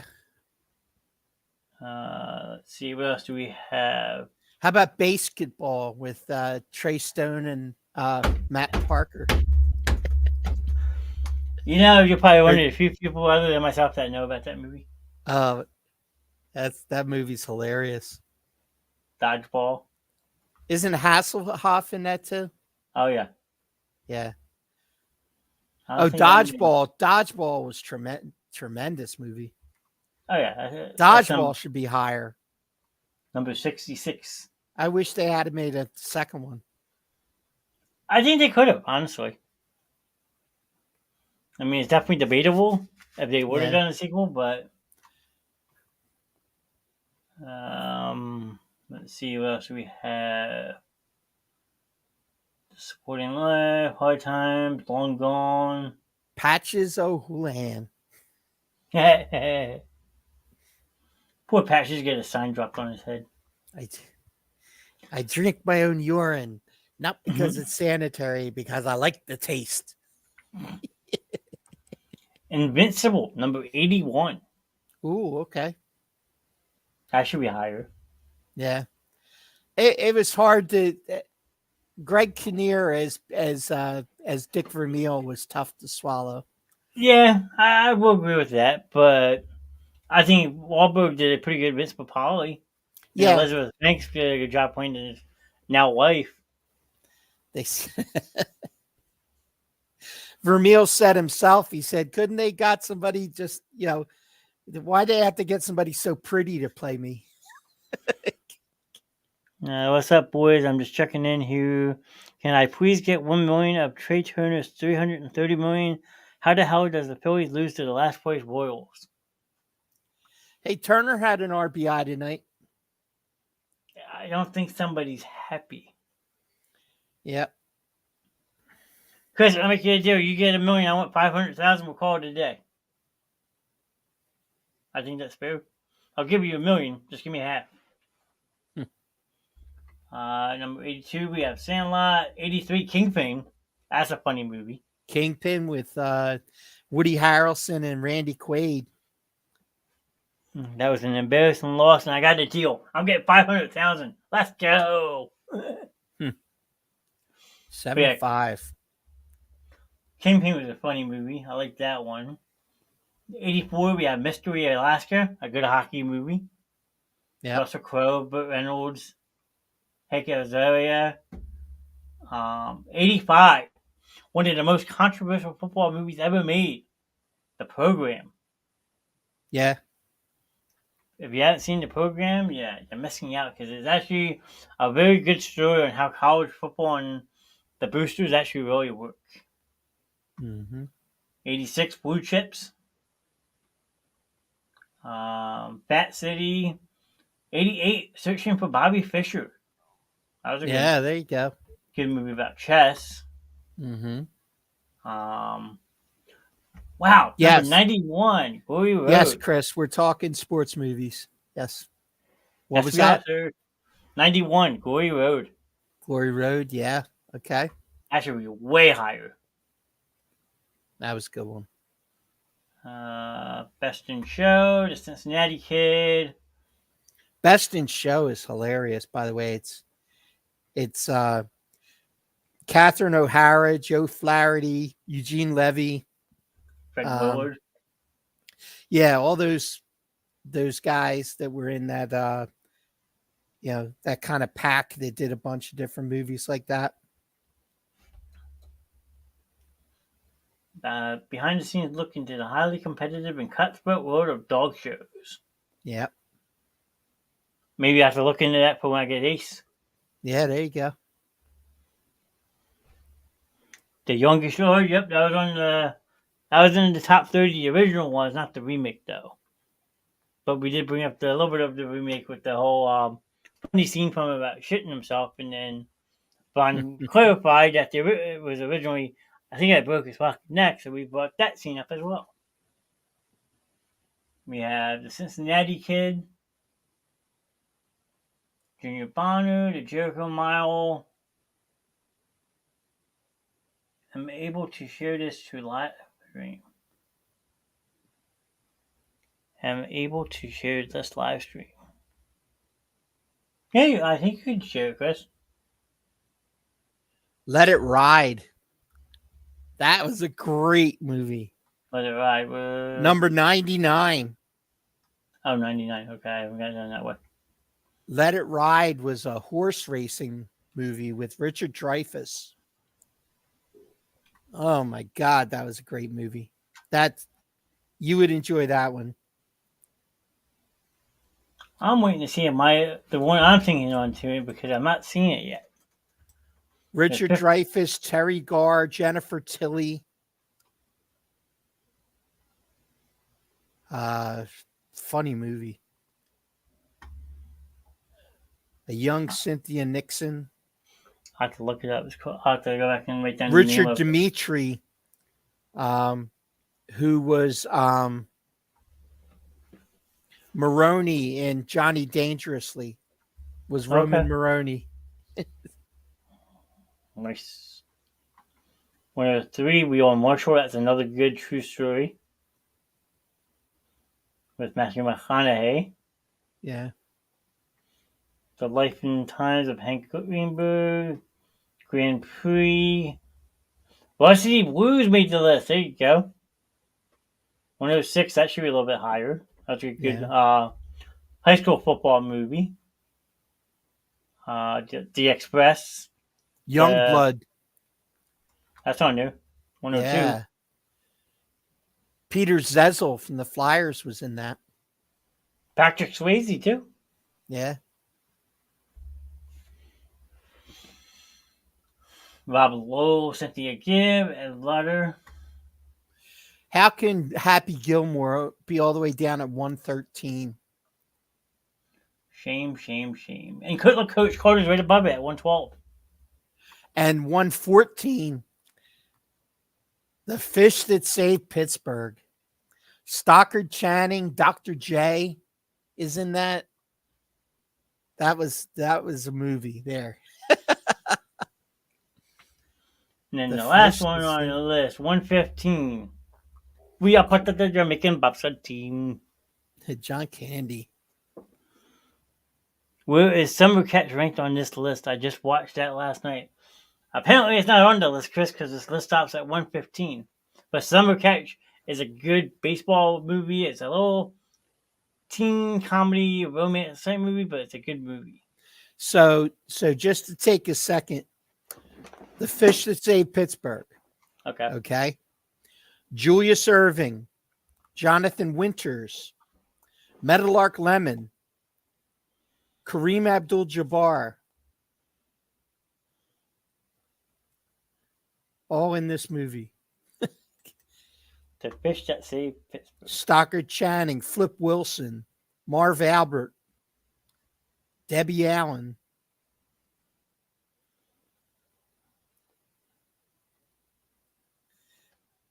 Oh, man, I got to go back and watch this now. It's the fish that saved Pittsburgh. It's the fish. They're all Pisces.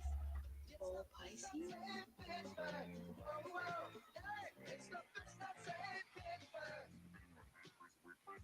It's dazzling.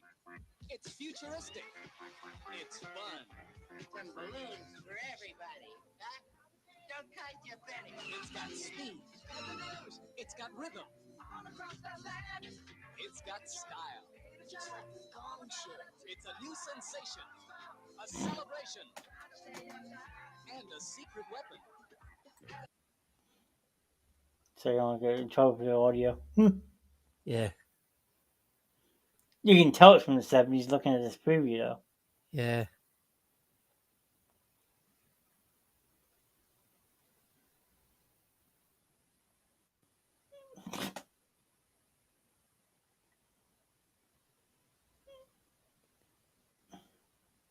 What am I watching? It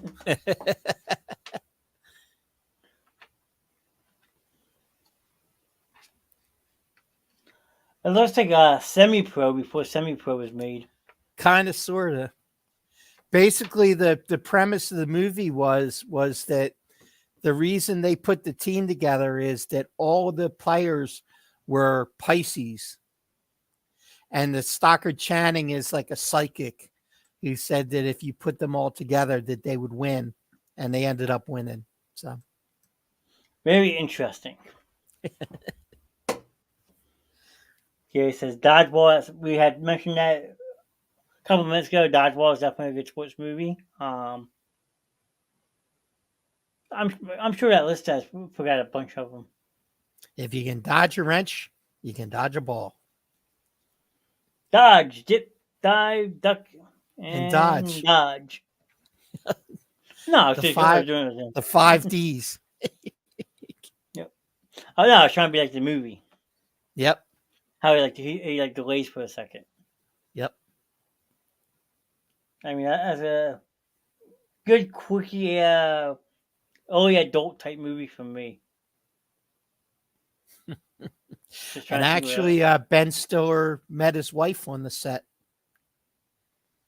Who's his Christina wife? Taylor, who who played the girl, the lawyer, or the banker, I should say. Wait, the blonde? Yeah, that's Ben Stiller's wife. The bisexual? They were married for years. The bisexual. I knew Yeah, she was a lesbian. Yeah, yeah, good call. She also played Marcia in the Brady Bunch movie. What?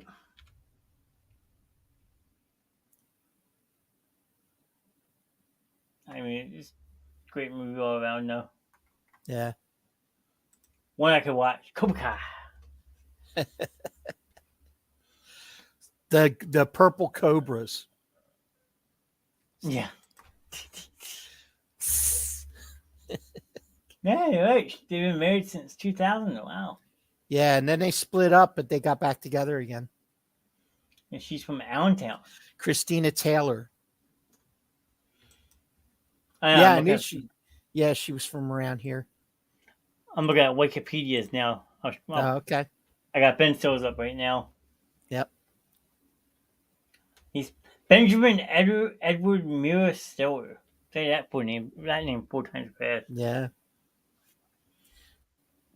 How are the children going to learn if they can't even fit in the building? Gary also says The Blind Side. That's a good one. Yeah. Not to Michael. Yeah. This is probably one of my favorite Ben Stiller characters, though. If you've never seen this, you're missing out. I'm trying to see if I can find a bigger picture. Hold on. No, I don't want to do that. So, if you've ever seen the movie Heavyweights, he plays a troubled camp counselor named Tony Perkins. He's hysterical in that movie. You can just see how cheesy it looks. His part just cracks me up. He gets the living shit kicked out of him, but the whole movie, top to bottom, it's a good Disney movie. So, Okay. I mean, Ben Stiller as a whole, probably, yeah, I wouldn't say he's my favorite, but easily top 5. Okay. Again, probably close to like 4 or 5. Because everyone who knows me knows Jim Carrey is my all-time favorite. Effing Chuck Norris.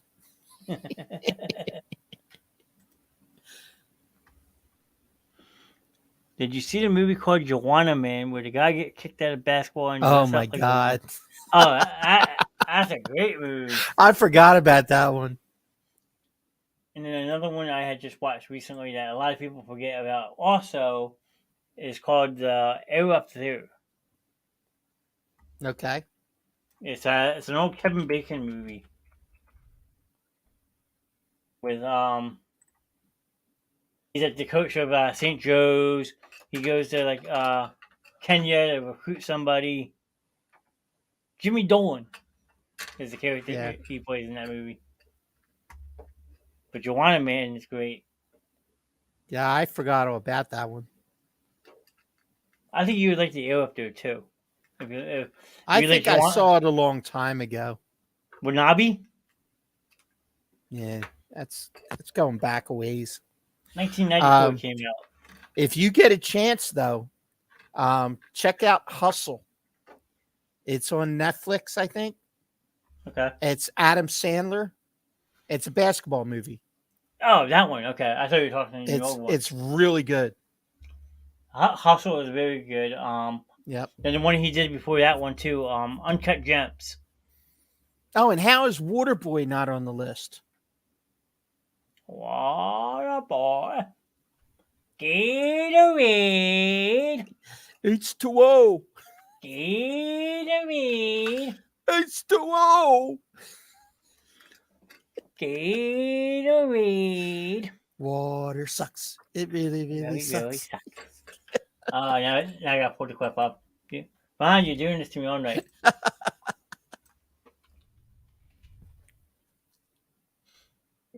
Man. That there's some really fine H2O.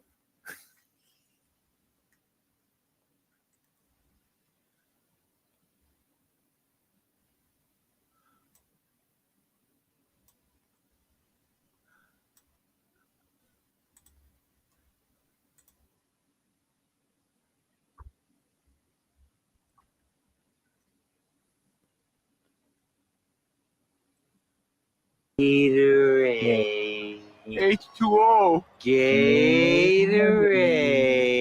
H2O. Sucks. It really, really sucks. Water sucks. No, it's Josh It Taylor. really, really You don't mean that. sucks. You're bad people.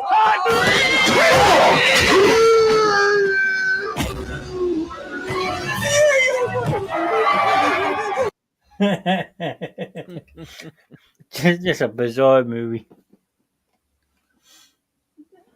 I mean, that's not on there. Happy Gilmore was very low. What other movie I'm thinking of? Shit. I can't think off the top of my head. But yeah, I mean, every list is going to be different. Yeah, that's It's true. it's the summary of that story. No matter how much you want, it's just going to be different. No matter you have opinions, other people have opinions. How about Balls of Fire, the ping pong movie? Like Christopher Walken. Yeah. I actually saw that in the movie theater when it came out. Yep. I think I did too. All right, since we're talking quickie comedies, Blades of Glory. Oh yeah, okay. With John Heder and Will Ferrell. John Heder, Napoleon Dynamite. Yep. That's Will figure Ferrell. skaters. Oh my god. What other ones do I do? Cool Runnings was the last on the list. Yeah. Another one that people forget about. It's a kids movie, but still a good series. Mighty Ducks. Mighty Ducks.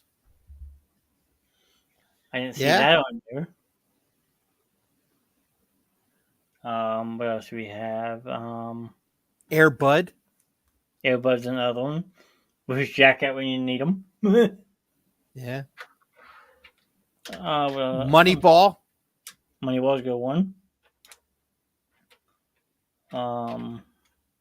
Then if you want to talk baseball movies real quick, a very good drama that has a very sad ending to it, Hardball. Yeah. Okay. With Keanu Reeves, and he gets put on like probation or whatever. He's like running in trouble with bookies or whatever, so he gets to coach a troubled Southside Chicago baseball team full of kids and turns into winners. A very good story. I got one that wasn't on the list. Okay. Sandlot. Yes, it was. Was it? Yeah, it was like 96. How about Little Giants? Little Giants wasn't on there. But that's okay, because that's about Dallas, New York. Yeah. Bring It On. Does cheerleading count as a sport? Depends who you ask. Competitive cheerleading. Yeah, I mean, it all depends on who you ask. Cool Running, I think, was John Candy's last movie, I believe. I think maybe second to last. I was gonna say, I think maybe. Rookie of the Year. I think there was one more after. I think it was Rookie of the Year. But I could be wrong. I would tell him one movie. Second. John Candy. John Candy Wikipedia. Films, his last movie. Wagons East and Canadian Bacon was the last movie that was released with him in it. It was filmed in 1993, but it wasn't released until 1995. Wagons East was the one with Matthew Perry in it. Is that correct? Matthew Perry. If it is, he's not on this list. It says John Candy, Richard Lewis, John C. McKinley, Ellen Green. Yeah, I must be thinking of something else. But Rookie of the Year came out the same year as Cool Runnings. He died in the final days of filming of Wagons East. Okay. At the age of 43. And then script rewrites, a stand-in, and special effects were used to complete his remaining scenes. Wow. It was released 5 months after his death. That's kind of crazy. Yep. Sounds like something they do with the Fast and the Furious right now with Paul Walker. Yeah. Well, now they do holograms and all this other stuff and chat that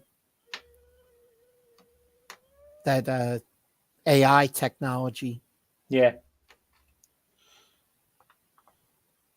I missed him. He was good. Absolutely. John Candy was definitely a very well respected actor in a lot of his movies. He did some good ones too. I mean, you got Stripes, Stripes, Spaceballs. Spaceballs. He was in Heavy Metal as a voice role. Planes, Trains, and Automobiles. Him and Steve Martin. Yeah, Classic movie. that was a great one. What else am I looking at? I have it right here. Where's Harry Crumb? Yeah, that was a good Uncle one. Buck. Uncle Buck. Home Alone. Summer Rental. Summer Rental was another good one. Yep. What do you think of these? Great Outdoors is another good one. Yeah, Nothing But Trouble, where he did 2 roles. nothing. Yeah, yep. That was me and my uncle's favorite. That was a freaky movie, man. That was for the time period. It had an awesome cast too. And he had Humpty and his gang in there. Because you figure, came out in what 1991. It was actually considered a comedy horror movie.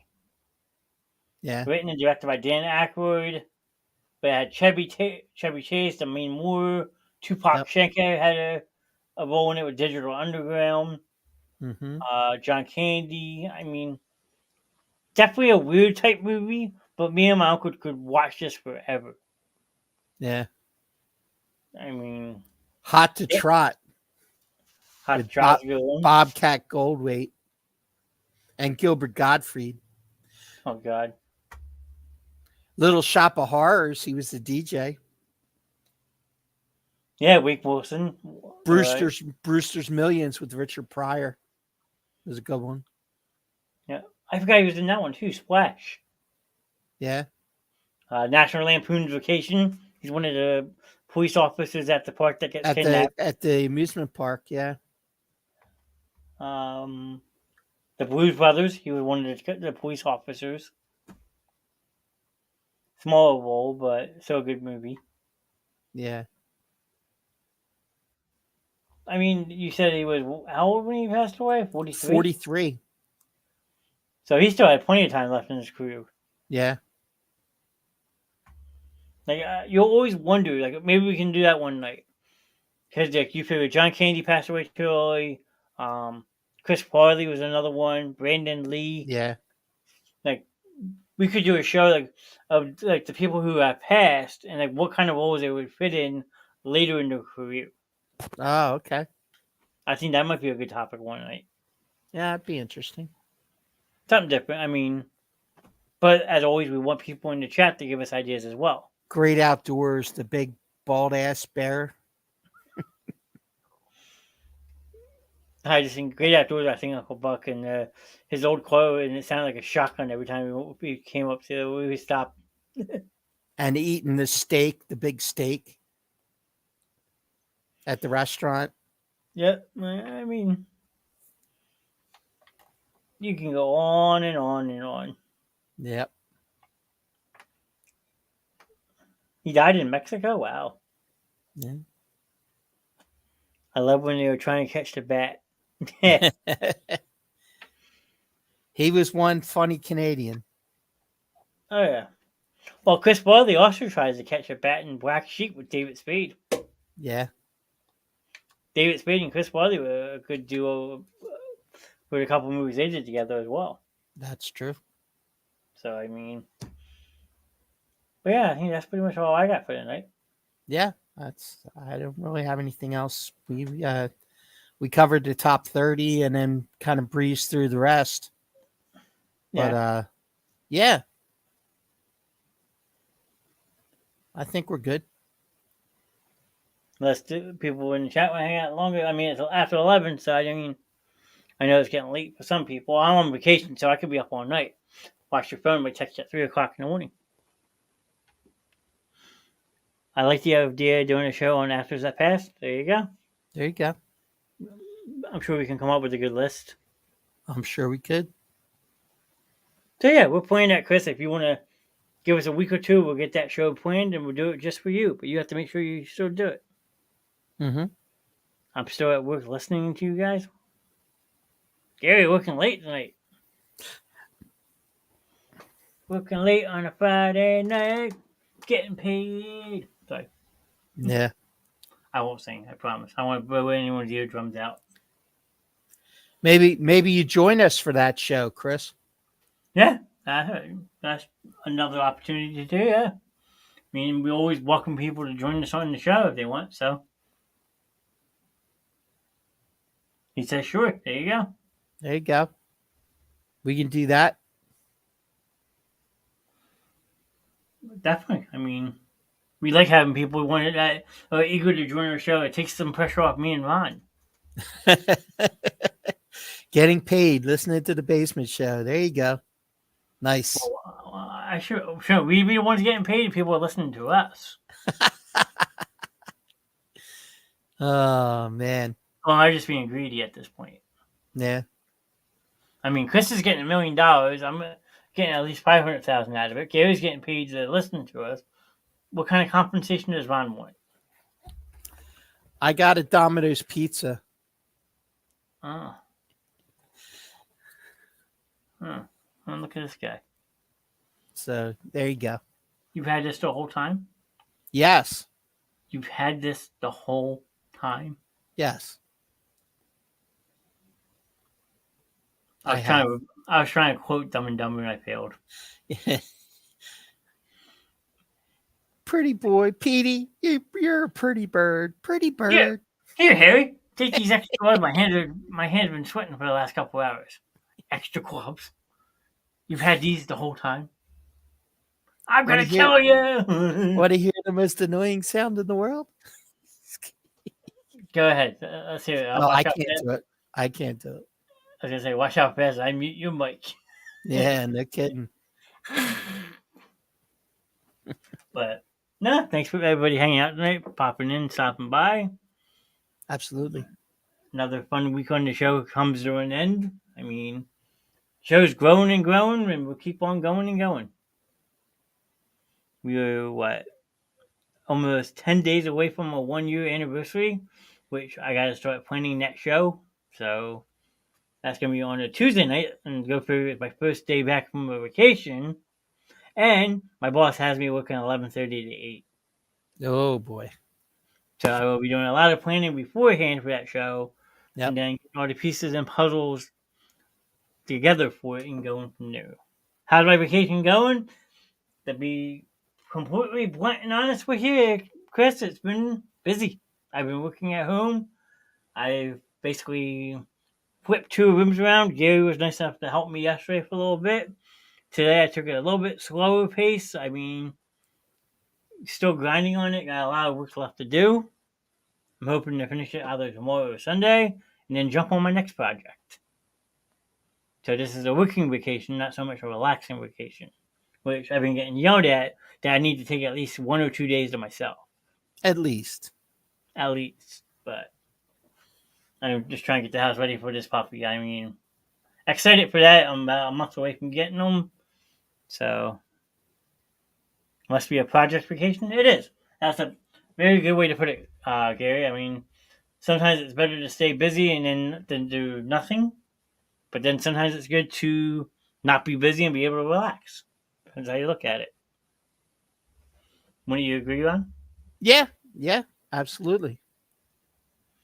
I mean, I'm sure you got vacations that you want to just do nothing, but other vacations that like, okay, I know I got this time off, I can get this done and that done while I'm off. So yeah, exactly. Yeah, sometimes that's you try not to plan too much, but the thing is, once you get involved in stuff, then you can't stop. That's true. Because one project begats another, et cetera, et cetera. True. Chris says we should all go to a Phillies game this month. Lots of Phillies home games. That's true. Maybe towards the end of the month, I can see if we can fit one into or do a show from the stadium. We had talked about that early in the season for a dog night that fell apart, but we'll see what happens. Yeah, I know Gary's been wanting to go to one, so of course he's going to say, let's go. Yeah, absolutely. But other than that, thank you, Gary. Thank you, Chris, for hanging out. And my cousin Kelsey, stopping in, popping in, showing some love. We had a couple more silent reactions tonight. Trey dropped us a like, and then Curtis dropped us a like. He's still on vacation, and Mhm. Trey's probably still feeling a little under the weather. But thank you guys for hanging out. That's all we have for this week. There will be no shenanigans this weekend that I know of. So we will be back live on Monday night for Sports Gladiators, recapping the Phillies weekend. Hopefully a nice comeback weekend, win the next couple. Yep. Ron's probably gonna have a lot of football news for us to share. And the we got training our camp. the first preseason game coming up Thursday. Next Saturday, the 12th. Oh, the 12th. That's right, next Saturday. Yes. For some reason, there is a game on Thursday though. It's on TV, I think. I think there is. Let's see. I can tell you in 1 second. So if you want to keep going, I'll find this real quick. Yep. So, yeah, Monday will be Sports Gladiators with me and Johnny. We'll have plenty to cover as we get closer and closer to the start of the bird season. Lots of NFL news coming out of camp. Looking like more and more dysfunction coming out of Dallas camp. They're just got a lot going on right now. So we'll see what happens there. Tuesday night, entertainment night with Morgan and Shannon. You never know what they're up to on a Tuesday night. I'm sure they'll have something fun going on. Wednesday, our trivia night with John and I. And then Thursday, open mic night and the Rev Grimm show. The Rev will probably be back this week. If not, then we'll be just having our normal open mic, or maybe some combination of the both. So, Yep. And then our longest running show in the basement show, our Friday night movie night, with me and Johnny, having a good time, and we're looking forward to having Chris join us one night and cover his topic that he suggested tonight. So we'll be in touch and make that happen. Yeah, for sure. But as old, go ahead. But we appreciate you guys being in the chat. Obviously, as we've said many times before, there's something for everybody as some night of the week. But we have to have you guys. Without you guys, it's really just a couple people just talking to themselves. So thank you for your support. Continue to like, follow, and share and spread the word. We keep on growing the show. We can keep on doing exciting things. And the sky's the limit, like John said. Yeah. I mean, like I said, August 15th is our 1 year anniversary of going live. So I'm going to cook something up. You might see all of us on that night and just hanging out and having fun, celebrating the 1 year of the show. It's a pretty big milestone. I mean, it's incredible to see where the show has gone in a year. It's going to continue to go because 1 year means nothing. When you hit 5, 10 years, that's when it's really time to celebrate and look back and say, "Holy shit, I've really been doing this that long." But to look how far the show's come in a year, though, John.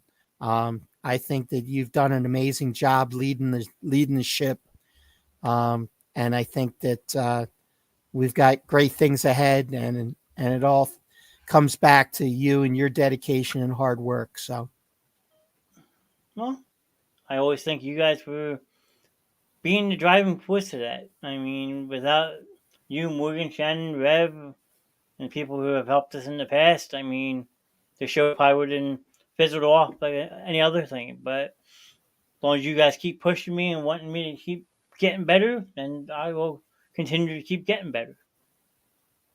You guys are my driving force. And to answer your question, Thursday night we have the Houston Texans versus the New England Patriots at 7, and then the Minnesota Vikings out in Seattle at 10 o'clock. Both games will on the NFL Network. Okay. So football is back. Yeah, man. And I might even post some college football at you on Monday night too, so be ready. How about the Browns coming back and beating the Jets last night? It was nice. Hometown crowd. I mean, the rookie came back and beat the Jets. Yeah, yeah. Dory Robinson Thompson, whatever his last name is.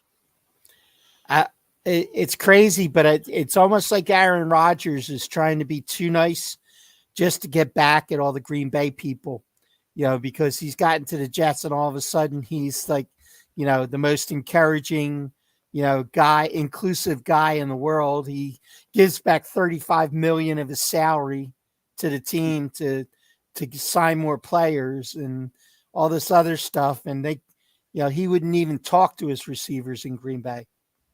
Nope. But we'll talk about that Monday because that's a good debate. Yeah. And you could have a good Testies take on that one too. Yeah. But other than that, I hope everyone has a good weekend, and we will see you on Monday night at 9 o'clock Eastern, live on Facebook, YouTube, and Twitch for Sports Gladiators. Have a good night. Have a good night, guys.